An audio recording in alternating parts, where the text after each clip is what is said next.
Today we have Manu. We have talked to Manu once before last year, and so it's my pleasure to introduce Manu to the audience. And I'll let Manu introduce himself as well, but just to kind of quickly add about Manu, he's a serial entrepreneur, currently the co-founder and CEO of AppEQ.ai, based out of Bangalore, and they've been doing great work. I've been working with them for a little bit now, so I know a little bit about AppEQ. But Manu, why don't you take a couple of seconds to introduce yourself and Yeah, tell the audience something about yourself? thanks. Thanks, Shankar. And first of all, thanks for having me here. And it's always a pleasure to talk to you. I look up to quite a lot of your blogs and writings about customer success. So brief about me, me and Rajat started AppEQ around a little more than 1 year now, with the sole purpose of how do we give very accessible customer insights for people who really need them, which is the customer success account management teams who drives revenue retention at B2B SaaS companies. So it can be any B2B companies, but primarily our target is B2B SaaS companies at this point of time. So before this, I was the VP of Customer Success, and I at WhatFix, and I saw the power of, if done right, deployment of you can say customer focus. You invest the right effort and resources towards that, your revenue can actually phenomenally grow just from the your customer base. And with that learnings is what we are looking to share with people who are passionate about uh, driving value for customers, but also about the revenue that comes from such an initiative, which is equally very important for organizations. Yeah, so that's a brief about me, Shankar. Okay, that's good. That's good. So Manu, let's start with actually, App EQ, and some of the recent, highlights or milestones that you may want to that you're proud of, your team is proud of. You were just telling me that you have now grown in size and moved into a new office. So Yeah. you just want to kind of quickly talk about the highlights. Yes, sure. Thanks. So first of all, AppEQ, what do we do is we look at the data, enterprise data, and try to make it very easily accessible for the account management and the CSMs to drive their revenue retention as well as account growth efforts. And this was when we last met, Shankar. We were having a very concept and a very, I would say, MVP version of that initially, just to test this hypothesis and concept, telling that, hey, you have already a lot of enterprise data which are probably siloed, or maybe it's boxed within one particular system, but which other teams probably can help to drive this whole retention as well as growth initiative.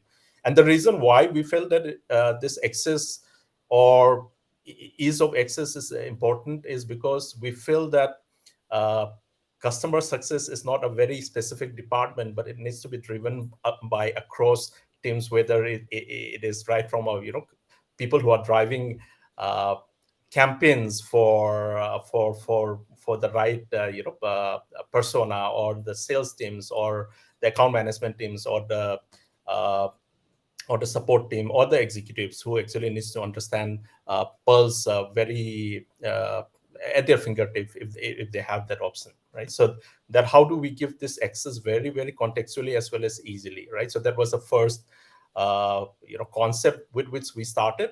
And then obviously in this journey, as we reach this milestone, as we grew, we have added a lot of features based on the feedback that has come, right? So in terms of milestones, we have added a significant number of features. We started with this whole accessibility. Then we found that, hey, there is a lot of CTAs that are generated for the CSMs, account managers, and teams, but they are not effective, as much effective for people who are trying to scale their customer success account management teams, right? So it's not very effective. So how do you make it effective? So our contextuality, we are able to bring contextuality within an existing application, so that make it 10x much more effective CTS. So those are that is the one direction our product has taken since our last meeting, and we built certain capabilities like nudges, right? In-app nudges. How do we do in-app nudges and in-app actions? Basically, nudges is more like notifications which gets the CSMs or the AMs eye on the right context. Like say if I'm looking at a renewal or a particular account, and if there is a renewal nudge that is to be given at that event at that time, can I catch the attention of the CSM, right? So that is one of the nudges. And then another is action. Basically, based on the nudges, you can think of it like a playbook. Most of the CS platform has playbook where you say that if this happens, do this. But then the playbook again is a CTA which doesn't.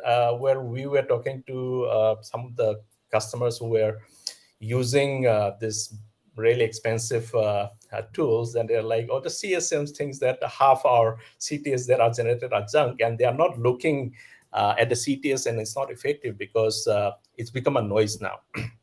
So then how do we contextualize so that it becomes very effective for the CSM? So that becomes, I would say, a little bit of a pivot from our earlier accessibility to how do we make it much more thing. So we have built around that. And then there is another interesting thing around, I think, the whole concept of AI. We also found that there is a need for not only the enterprise data, but also the third-party data to flow in for the CS and account managers to drive, the revenue retention, not just for churn prevention, but also the upsells and the cross-sells motions that is inherent to some the teams, the goals that some of the teams have. So what we have done is we have looked at some of the mechanisms to bring in the third party, and then again contextualize and send that. So those are some of the, I would say, product milestones. And in terms of other milestones, we had closed our pre-seed of around 450 billion, 450,000 USD, and from a very highly respected set of people. We are glad to be backed by GSF, as well as Hiro Mashita and Mero Mashima. So these are great backings. Obviously, a lot from my previous company like Khadim and Vara have also backed us. So that is another milestones. And then we keep adding some interesting logos as a customers that is a work in motion.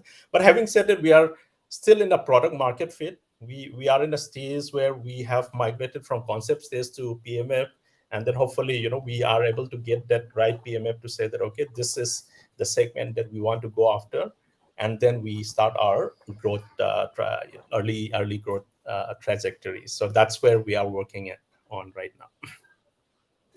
Okay, that's thanks, Manu. I mean, and congrats on the fundraise. That's always exciting for any startup to be validated, not just the money part of it, but just to be validated by people who outside of the founding team. That itself has a huge value to itself. You mentioned context and being able and kind of giving a way for the customer CSMs or account managers a context to what they're working on at the moment. And in terms of third party data, I mean, just to clarify, so you're saying that the nudges that can be based on third party data, or it's still kind of bound to the data within the platform? Yeah, so the nudges based on the third party is something which is not yet productized yet.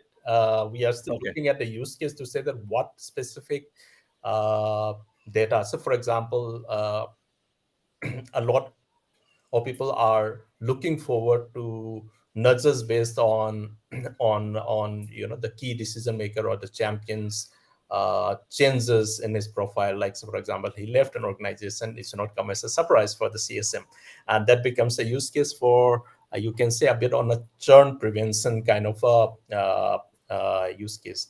And then on the other hand, you have a more of an upsell cross sell signals that you can extract from the third party, like say for example, hey, there is a recent funding happen, or a new set of department has been opened in certain regions and so on. These are signals which can be used for expansion opportunities, which is publicly available. So those are some of the things. So what we have done today is we have given some sort of you can say a very condensed information, and very almost like a single click uh, data points which they can click and say that, hey, I would want to know about this company. Is it growing, not growing? Has there been a layoff? Like that is the kind of information that we have given. But the triggers is not yet kind of baked in. Currently, it's more information which needs to be digested and they can act on. And they can obviously ask a lot of questions. So the other challenge is like, okay, one first thing is we are uh, you can say curating some really frequently asked questions which can be used at the account level. The second thing is like we are also giving a platform where within their team they are asking very common questions, and that questions becomes a knowledge base for other people who are looking at that account to understand. So that becomes like one person asks one questions, Shankar will be able to understand that, oh yeah, this question was asked, and then you can just answer, refer to the answer, and then that becomes an information for you. So that is what we have done. And the trigger part is something which we would want to, before we build anything, we would like to have a very specific need and use case, and then only then we kind of think, because that's from an implementation standpoint, we feel that it's very easy, low hanging, but we need to make sure that the real value is something which we want to understand first. Yeah, no, makes sense. Yeah, so you actually make a good point. I mean, sometimes people talk lot about product market fit, but sometimes it boils down to, especially as a startup, to product use case fit Yeah. more than the market fit, because market is a nebulous concept at some level, right? It's what is a market? Nobody really knows what a market is, but that's anyway. That's just terminology.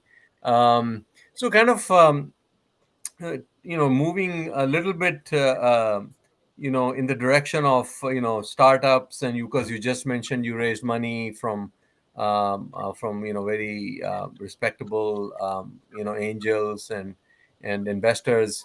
What advice would you give to other wannabe founders, or founders who are looking to raise money, or trying to get their proof of concept or MVP, as you said, into the marketplace? Yeah. First, I think anybody who is attempting to do something on the startup thing, I think they should plan for a minimum of 2 years.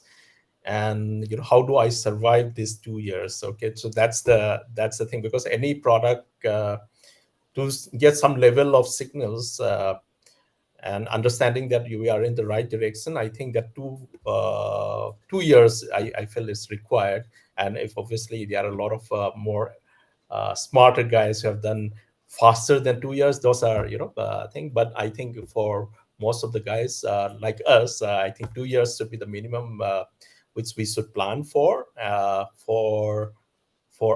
for that organization to sustain and survive, right? So both in terms of the fundraise, you should look at that, this 2 years period, how do I fund myself, and how many people do I need for me to run this initial time. That equation, I think, needs to be worked out, and see how do you raise funds for those 2 years. The valuation is the second part, but I think the survival of those 2 years is going to be critical for anybody to kind of understand that, to do the experiments, to understand. So the first, I think my experience will be around 2 years plan for your survival, and how much money do you need. I think that I think needs to be clear. And once you are clear, think about ways to raise probably a little more. Maybe if you are saying that I need 500,000, then probably raise maybe 100K more or 200K more, right? But not significantly. Don't, if it is 500,000, don't raise 3 million just because there is money available. uh, uh, I would say that, yeah, so have some buffer, but don't go over with the thing. So that needs to be balanced out. Sometimes a lot of people I see, at least before this whole downturn, there was a huge surplus of funds. And I could see the people raising in the pre-seed around 5 million, 10 million. I'm like, oh, wow, man, this is like almost Series A kind of fun. But then, pre-seed, what are they doing? So that kind of, I think, balance is required to understand, how much funds. And the reason is also a lot to kind of say that, hey, in the initial time, are you, you would want to make sure that you have enough uh, uh, the ownership in terms of your cap table, because there will be subsequent funds that will come in. There will be a significant stake that you would want for your future employees and so on, right? And for yourself, because you as a founder are also investing heavily, not just from an effort standpoint, but also from career, from your passion, and so on. So that rewards needs to make sense for all the people who are in this journey. So that is one thing. I would say that, the balance, how much you need, how much is, and then once you do that, the how part, right? How do you get into that? I think a lot of it is going to be on a person's network and the brand, because at that point of time, the team is what is the most sellable. The concept is thing, because there is a lot of concept, there is a lot of ideas that is there, but it's the team who is going to execute. So how do you make sure that you are the right team who is going to help drive this particular idea, right? So that, I think, value proposition is to be highlighted. And then uh, to be able to show the credibility is where you say that, okay, within my network, you are able to Yeah. convince, right? So that is one thing, I think, thing. And then subsequently, what has worked for us is, once we have done that, then we actually were again introduced by our own network to some of I mean, like, GSF is introduced to us by Vara. We knew about GSF. We knew Rajesh Soni, and now the kind of person he brings in the Indian startup ecosystem. But then Vara is like, hey, this is the thing. I think it's the right time. So that advice was very timely for us, and we said that, okay, let's do that, and it worked extremely well for us. So I think for us, to find the right partner in the ecosystem, who is that right thing. It did not be a huge, I would say, late stage. I think at this pre-seed stage, we require people who are also a bit, I would say, uh, not very risk adverse, who have the appetite to, when you have a new idea, have the appetite to kind of say that, okay, let's see, this has a fundamental premise with which, the way we are working, it can. So that kind of people, I think, you require in a sense. When we are selling product, we are looking for early adopters. You can say that for investors, who are the type of investors who are going to come at the pre-seed stage, who are early, you can say, adopter version of the VC community. Okay. No, I mean, actually, you made some great points there. One of the things that I mentioned to founders who kind of approach me is that, especially product market fit becomes a big topic. Is that before there is product market fit, there is, you mentioned team as well. There is team market fit, Yeah. and unless you have a team market fit, you're never going to get to product market fit. And investors are not really, even though they would think they are, uh, um, investing in a product market fit, they're really investing in the team market fit. Yeah. If they feel that the team has the right expertise and passion and synergy and all of that, they will put money on that. And as you said earlier, in response to another conversation we were having, that there are many ideas, but at the end of the day, the team is the one executing it. So the importance of team cannot be understated, in my opinion, especially for founders who are still looking to form a team. Yeah, So I agree that's on just that. Yeah, yeah. that's something to keep in mind. So, Manu, I'd like to, pick, you know, pick your brain a little bit on this whole. We were kind of discussing it before we started the session, which is the whole AI. It changes. AI changes everything.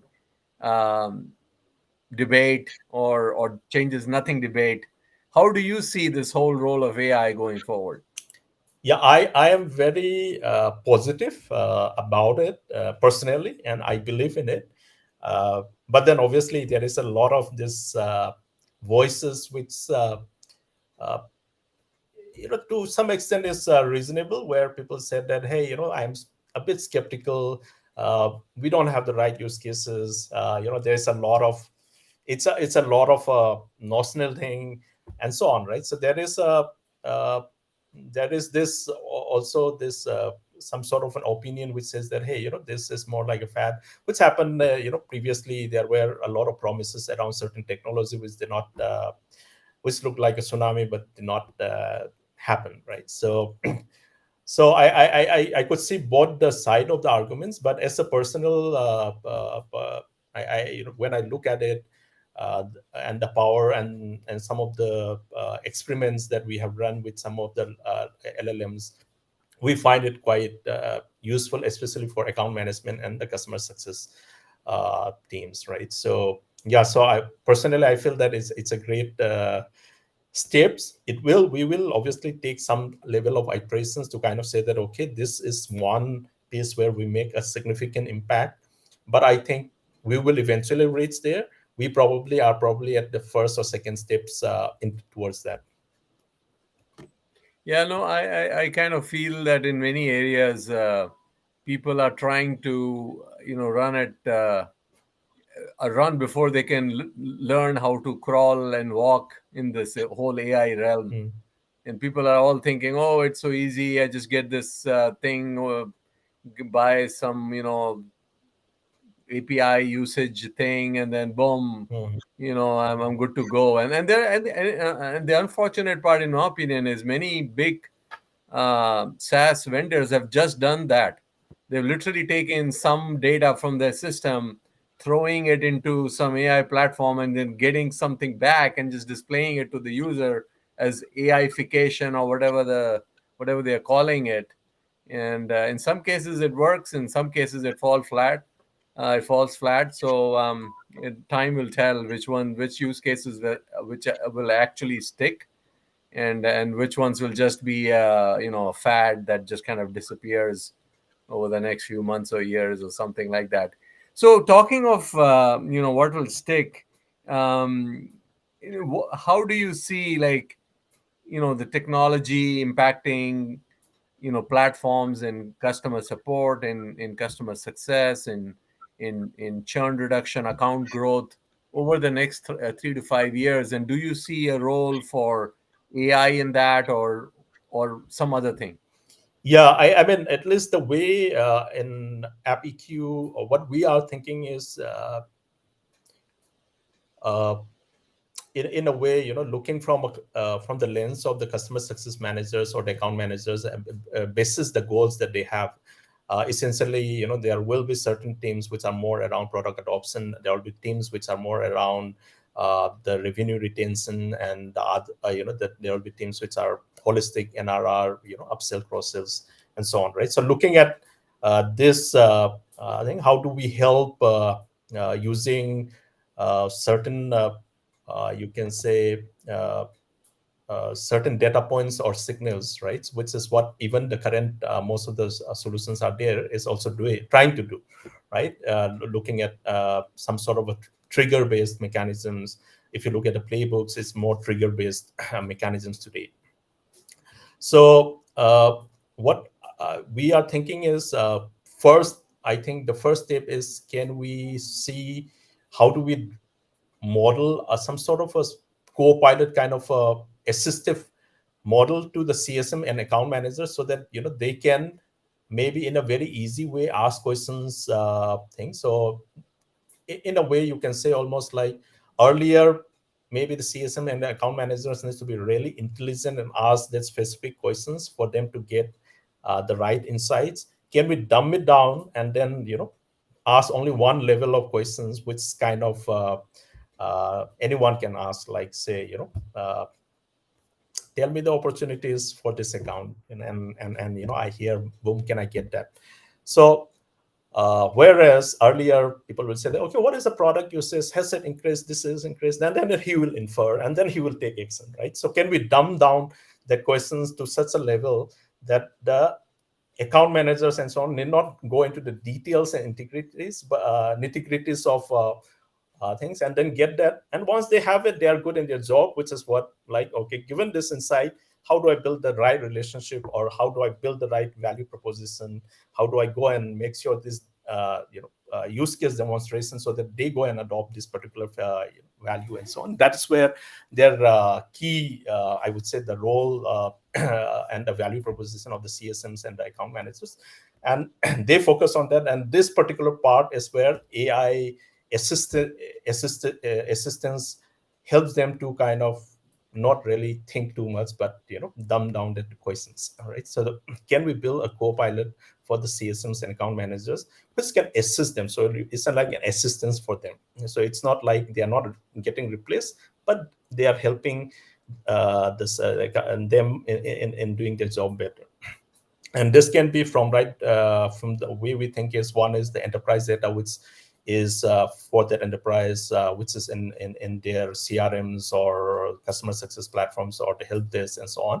So using this, and the second part is the third party data that I kind of talked a little earlier, is like there is this third party data around their champions, their uh, the sponsor and organizations and so on. So all this third party data can also start coming in, and then that becomes a model for this assistance.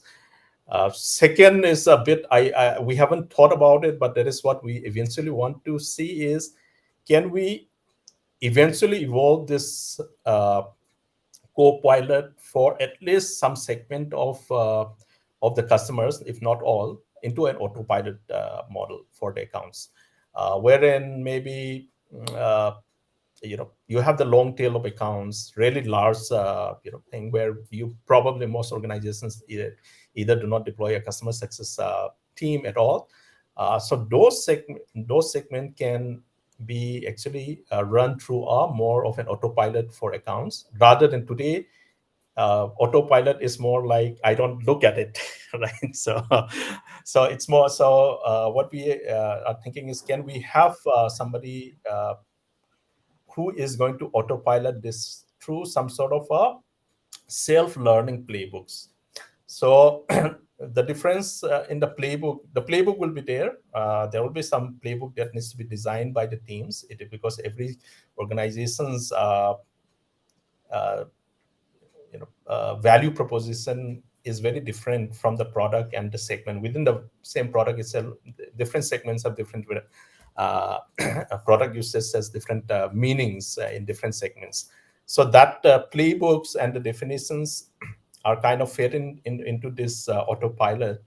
And then this guy starts self-learning to kind of say that, hey, this is a good user, this is a bad user, and things like that, and then do a self-learning of that. So eventually we want to say that, okay, can AppEQ also provide not just a co-pilot, but also a autopilot for those large long tail of accounts, which can help in that. So that's how we are thinking, and I think there is a lot of interesting ideas out there when we talk to other people in terms of how AI can be leveraged. Uh, some are very interesting use cases, but the way we feel is, yeah, this is how we would want to kind of execute. Obviously, given our bandwidth and the limited effort that we have, we want to focus on maybe small areas even between Copilot also pick up very, very specific Copilot opportunities. And they said that, okay, this is the moment of requirement for the account managers, and this is where we want to focus, and then build on top of that. Oh, that's a lot of thinking. So Manu, maybe it's the next on your product roadmap already. Is that what I'm hearing? Now that is our It's thought process, Copilot but and Autopilot. yeah, that is our thought process. But yeah, we have started building bits and pieces, and then starting with the what we call a genie in our a genie feature, which is just around the querying and so on, the last language model. But subsequently we are going to build that the playbooks and the nudges capabilities, and then have more kind of a learning mechanism based on those playbooks. No, I mean, yeah, I agree. I mean, I think there's lot of stuff that can be done outside of AI, especially for a young product. And I think there's a lot of value add that could be derived from AI. Generative AI is probably the easiest one to go after, and and I don't want to talk about some of the other projects. I won't even call them startups that I've been kind of I've looked at in the last few months, and people are going really creative in bringing in AI, generative AI, especially for whatever reason, is the flavor of the at least the first part of the year. So anyway, thank you so much, Manu, for your time. I think it was a great conversation, and again, best of luck with everything, and congrats on the raise, and look forward to talking to you again, maybe in a few months Thanks, or thanks, sooner. thanks, Shankar, for this, and I really enjoyed talking to you, and looking forward for our next discussion. Okay, sounds good. Thank Bye you. bye. Bye.